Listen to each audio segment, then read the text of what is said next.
இங்கே காவேரி வந்து நடந்த விஷயத்த எல்லாத்தையுமே வந்து ஸ்கேனு, அதுக்கப்புறமா நடந்த விஷயங்கள், விஜய் அவங்களும் சந்தோஷப்பட்டது எல்லாத்தையுமே வந்து எடுத்து பார்த்துட்டு சந்தோஷப்பட்டுட்டு இருக்காங்க. இங்கே விஜயும் வந்து நடந்த விஷயத்தெல்லாம் குழந்தைய மறக்க முடியாமல் அப்படியே அந்த கருவில் உருவான அந்த குழந்தைய பார்த்தது ஸ்கேனில் அது எல்லாத்தையுமே யோசிச்சுட்டு இருக்காரு. இங்கே விஜய்க்கு வந்து காவேரி வந்து மெசேஜ் அனுப்புகிறாங்க, காவேரிக்கு விஜய் மெசேஜ் அனுப்புகிறாங்க. 2 பேருமே மெசேஜால் தங்களோட மன சந்தோஷத்தை வந்து பகிர்ந்துக்கிறாங்க. அடுத்து வந்து காவேரி வந்து கிளம்பிட்டு இருக்காப்ப அவங்க அம்மா வந்து எங்கடி போகிற அப்படின்னோடனே இல்லைம்மா கொஞ்சம் வேலை இருக்குல்ல அதுக்காக போகிறேன், சும்மா சும்மா போயிட்டு அப்படி இந்த அப்பளத்தெல்லாம் யார்டி பண்ணுறது, அதான் ஆள்லாம் வராங்களம்மா வச்சு பார்த்துக்குமா, நான் வெளியே வந்து வேலையை பார்த்துக்கிறேன் அப்படி சொல்லிட்டு காவேரி கிளம்புறாங்க. எங்கள் காவேரிக்கு வந்து ஒரு யோசனை வருது, சரி அது வெண்ணிலா என்ன தான் பண்ணுறா போய் பார்த்துட்டு வருவோம் அப்படின்னு சொல்லிட்டு காவேரி என்ன பண்ணுறாங்க, வெண்ணிலாவோட கதை என்னன்னு சொல்லி தெரிஞ்சுக்கிறதுக்காக அங்கே ஹாஸ்பிட்டலுக்கு போகிறாங்க. அங்கே போனால் கரெக்டாக அங்கே இருக்கார் பசுபதி. பசுபதி பார்த்தோன்னா அதிர்ச்சி அடைகிறாங்க நம்ம காவேரி. உன்னை யோசிக்கிறாங்க, பசுபதி எப்படிங்க, பசுபதியை தேடி ஆளுங்களாம் போயிருக்காருன்னு அவர் சொன்னார், பசுபதி இங்கே இருக்காரு ஒன்றும் புரியலையே அப்படி சொல்லிட்டு யோசிச்சுட்டு இருக்கும்போது பசுபதி வந்து ரொம்ப டென்ஷனாக வந்து பேசிகிட்டு இருக்காரு. இங்கே பார் நான் சொல்கிறது தான் நீ கேட்கணும், தேவையில்லாமல் ஏதாவது பண்ணி வச்சேன் அப்புறம் அவ்வளோதான் அப்படின்னு சொல்லிட்டு வெள்ளையோட மாமா வந்து மிரட்டிட்டு இருக்காரு. அதை வந்து காவேரி வந்து பார்த்துடுறாங்க, அப்படி மறைஞ்சிருந்து பார்க்குறாங்க. பார்த்து அதிர்ச்சி அடைகிறாங்க காவேரி. அப்போது வெள்ளாவோட மாமாவும் பசுபதியும் ஏதோ பேசிக்கிறாங்க அப்படின்னு சொல்லிட்டு யோசிக்கிறாங்க. நம்பிராஜன் வந்து இங்கே பசுபதி கிட்டே கெஞ்சிட்ருக்காரு, என்னோட வந்து மருமகளை காப்பாற்றுங்க, அவள் கோமா ஸ்டேஜுக்கே போயிட்டா, இந்த மாதிரி விட்டு வச்சுருக்கீங்களே, என் பொண்ணு எப்போ எங்களை கிடைப்பா அப்படி பேசிகிட்டு இருக்காரு. இங்கே பாரியா இதெல்லாம் வந்து இங்கே பேசிகிட்டு இருக்க நேரம் இல்லை, முதல்ல வீட்டுக்கே கிளம்பி வா, எதுவும் இருந்தாலும் அங்கே பேசிக்கலாம் அப்படின்னு சொல்லிட்டு பசுபதி வந்து கூப்பிட்றாரு.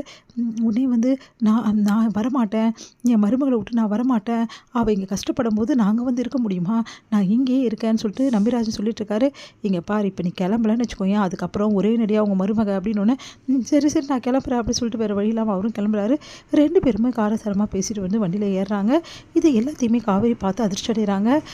அப்போது ஏதோ நடந்திருக்கு, உண்மையிலேயே வெண்ணிலா வந்து தானாக பண்ணிக்கிட்டாளா இல்லை இந்த பசுபதியோட வேலையாக இருக்குமா, கண்டிப்பாக இது பசுபதியோட வேலையாக தான் இருக்கும் அப்படின்னு சொல்லிட்டு காவேரி யோசிக்கிறாங்க. இங்கே வந்து காவேரி யோசனை பண்ணிகிட்டே வராங்க. அப்போ விஜய் கால் பண்ணுறாரு, என்ன காவேரி எங்கே போயிட்டுருக்கேன், இல்லைங்க கடைக்கு தான் போயிட்டுருக்கேன், என்ன இவ்வளோ லேட்டாக போகிறேன், இல்லைங்க வேறு ஒரு விஷயமா போயிருந்தேன், எங்கே போயிருந்தேன் உண்மையை சொல்லு காவேரினோட, இந்த மாதிரி வெண்ணிலா பார்க்க போயிருந்தேன், ஏன் காவேரி இந்த டைமில் அங்கெல்லாம் போயிட்டு அதுக்கப்புறம் போலீஸ் ஒன்று விசாரிச்சுட்டே இருப்பாங்க, ஏன் காவேரி அப்படின்னோடனே இல்லைங்க என்னன்னாலும் பாவம் இல்லை வெண்ணிலா இந்த நிலைமையில் இருக்கும்போது எப்படிங்க அப்படின்னோடனே நீ இப்படி யோசிக்கிற, ஆனால் அவள் அப்படியே யோசிச்சா உடனே என்னைக்காவது ஒரு நாள் உன்னை பாவம் பார்த்துருக்காளா அப்படின்னோடனே சரி விடுங்கங்க அதுக்காக என்ன பண்ண முடியும், நான் போனதில் ஒரு நல்லது நடந்திருக்கு, என்ன விஷயம் காவேரி அப்படின்னோடனே நடந்த விஷயத்த சொல்கிறாங்க.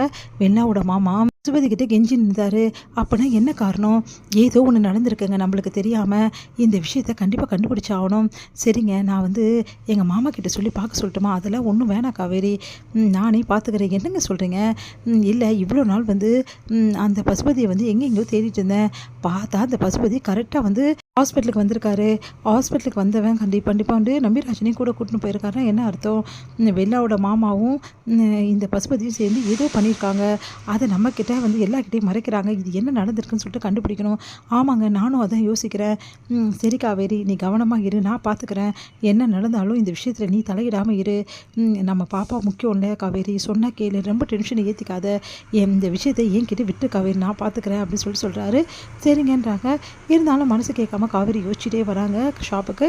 கரெக்டாக அந்த டைமில் நிவின் வந்து காவேரி பார்க்குறாரு, என்ன காவேரி இங்கே போயிட்டுருக்க அப்படின்னு, இல்லை கடைக்கு தான், சரி வா உன்னை பார்க்க தான் நான் வந்தேன், என்ன விஷயம் நிவின், இல்லை விஜய்க்கு ஏதாவது உதவணும்னு தோணுச்சு எனக்கு, அதனால தான் வந்தேன், வந்ததும் நல்லதாக போச்சு, விஜய்க்கு ஹெல்ப் பண்ணுறதும் நல்லது தான், நீங்கள் விஜயை போய் பாருங்கள் அப்படின்னு சொல்லிட்டு காவேரி வந்து அட்ரஸ் கொடுக்குறாங்க. சரின்றாரு.